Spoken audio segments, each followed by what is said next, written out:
oficialmente de condenar pessoas à execução. Eram 116 em 1990 e hoje são 76, ou seja, 1/3 do total de países adeptos da pena de morte desistiu de aplicá-la nesse período de menos de 2 décadas, conforme os dados da anistia. A China, com mais de 3.000 execuções em 2004, é uma exceção no contexto político internacional. As punições chinesas, somadas às penas de morte levadas a cabo no Irã, no Vietnã e nos Estados Unidos, representam 97% do total mundial. Se o Brasil viesse a adotar a pena de morte, reticências. Na verdade, você continua. É uma progressão de textos. A progressão de textos é assim. Ela funciona com a continuidade de um texto. Um parágrafo. Se você fizer 2, o que acontece? Proposta anulada. Não, mas proposta anulada. Um parágrafo apenas, de 4 a 6 linhas. 4 mínimas, 6 máximas. E não tem meio termo. Ah, mas é que não tem meio termo, não discuta. Nós temos dito isso ao longo desse nosso contato simpático, que você não deve discutir agora. Depois você briga bastante com a proposta, tem todo o seu direito. Mas durante a consecução dela, faça, por favor, o que se pede. Pede-se um comentário, 4 a 6 linhas, que você dê continuidade a isso, se o Brasil viesse a adotar a pena de morte.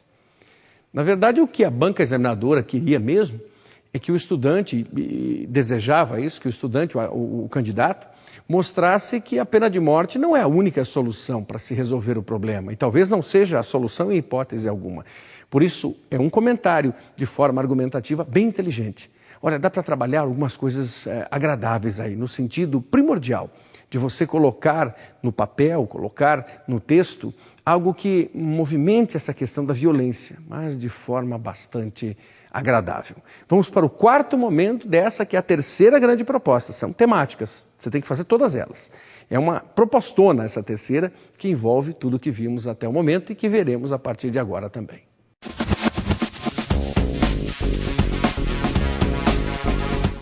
A irrelevância da mídia. A indústria da informação, sobretudo a impressa, está numa encruzilhada. Com a circulação estagnada, os jornais lutam para seduzir novos leitores. O público, porém, emite sinais de que considera o conteúdo dos jornais cada vez mais irrelevante. Na época em que o país estava submetido a 3 poderes efetivos, Exército, Marinha e Aeronáutica, costumava-se atribuir à imprensa importância capital na cruzada da resistência. Ao ecoar as ruas nas campanhas das diretas já, os jornais ajudaram a empurrar a farda de volta para os quartéis. Reestabelecida a democracia, o Color-Gate tonificou a musculatura dos meios de comunicação. Teve-se a impressão de que a imprensa exercia, de fato, o 4º poder. Sob Fernando Henrique Cardoso, a imprensa tardou a acordar. Só depois de uma fase de namoro, se deu conta de que estava diante de um presidente afeito à maleabilidade ética. A caída em si não foi generalizada. Alcançou apenas parte da mídia.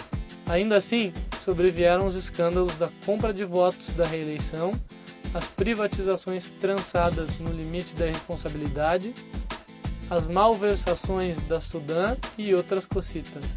Graças à exposição negativa, FHC é hoje um dos ex-presidentes mais impopulares. Tão impopular que o PSDB cuida de escondê-lo na campanha. Escalando essa versão, Lula chegou à presidência em 2002. E com ele veio a má notícia para a imprensa. O brasileiro deu as costas para o noticiário. Eis a novidade.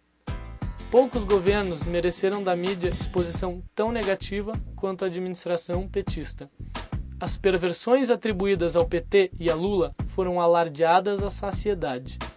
A despeito disso, o eleitorado atribuiu ao presidente um volume de intenções de voto que, por ora, humilha os concorrentes. Humilha também a mídia. Poder-se-ia argumentar que o eleitor pobre de Lula não lê jornal. Bobagem. A crise ética ganhou espaço também nos meios de comunicação eletrônicos. E não há casebre brasileiro que não disponha de um aparelho de rádio ou de televisão. No segundo semestre de 2005, os analistas políticos tiraram do noticiário que produziram as suas próprias confusões. 11 em cada 10 comentaristas difundiam a ideia de que a reeleição de Lula estava ameaçada. Vítima de si mesma, a mídia está na bica de virar, ela própria notícia. Sua desimportância reclama estudos e análises aprofundadas. Seu propalado poder de influência, seu festejado papel de formador de opinião está em xeque. Como que exausto da reiteração dos escândalos, o eleitor emite sinais de que já não vê diferença entre os políticos. Considera-os indistintamente corruptos. Priorizam os seus interesses pessoais em detrimento de valores coletivos como a ética. Se os meios de comunicação fossem levados a sério, Lula deveria estar debatendo agora com os tribunais, não com os eleitores. Acomodados num dos pratos da balança, em contraposição aos escândalos, os feitos de seu governo até poderiam conferir-lhe certa competitividade eleitoral. Mas o favoritismo que ostenta, por ora acachapante, é o sinal mais eloquente de que os meios de comunicação tornaram-se irrelevantes aos olhos da maioria da sociedade. Ora, e como eu reajo diante dessa leitura toda? Bom, primeiro eu preciso ter esse texto para que eu sublinhe. Trata-se de um resumo. E quem resume um texto só consegue fazer isso de boa forma se tem similaridade com o texto. Nesse caso, eu preciso que você leia pelo menos mais uma vez, sublinhando as partes essenciais. Aí sim começa a se estabelecer um resumo. Então, tudo que eu li, eu tenho que transformar em no máximo 10 linhas. Exatamente, pois resumir é isso, é a capacidade de sintetizar, dizendo a mesma coisa com as suas palavras em menos linhas. Repita, resumir é a capacidade de sintetizar, dizendo com as suas palavras as mesmas coisas em menos linhas. É por aí que o resumo caminha. E hoje o resumo é um dos gêneros textuais mais alardeados em todo o nosso país. Vamos a outra temática.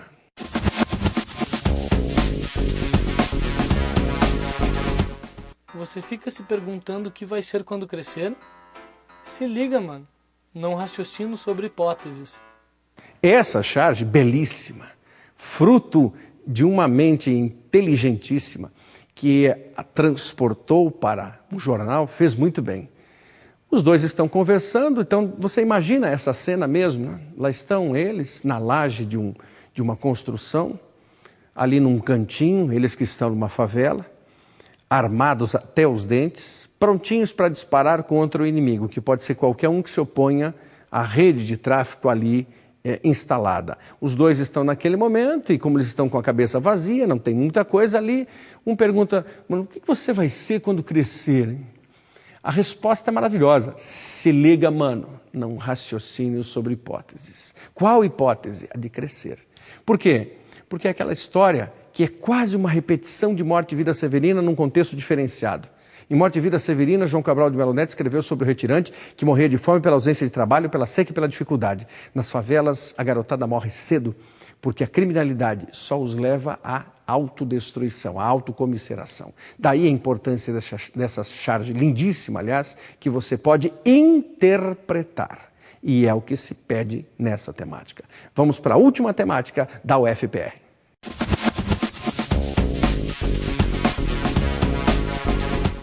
Leia abaixo um trecho da entrevista de Marco Aurélio Melo, presidente do Tribunal Superior Eleitoral, à revista Isto É. Isto é, o senhor é a favor do fim do voto obrigatório? Marco Aurélio. Sim, sou favorável ao voto facultativo. Deixar o voto apenas como um direito e não como um dever. Não cabe persistir com o voto obrigatório de pessoas que comparecem sem ter a mínima noção do que farão no dia da eleição e que número digitarão na urna eletrônica. Isto é, isso não multiplicaria a alienação da população do processo político? Marco Aurélio. Nós teríamos, de fato, a ausência de muitos eleitores, mas teríamos a participação, com uma concretude maior, dos eleitores conscientizados. Agora, você veja o paradoxo. Obriga-se o voto e dá-se ao eleitor o direito de anulá-lo. Será que o objetivo é esse? Isto é, mas o voto nulo não é um direito, um posicionamento político? Marco Aurélio. A omissão é uma fuga à responsabilidade quanto ao futuro do Brasil. É não perceber que a eleição repercute nos anos seguintes. Essa história de só olhar para o umbigo, para as questões individuais, está no campo da miopia absoluta.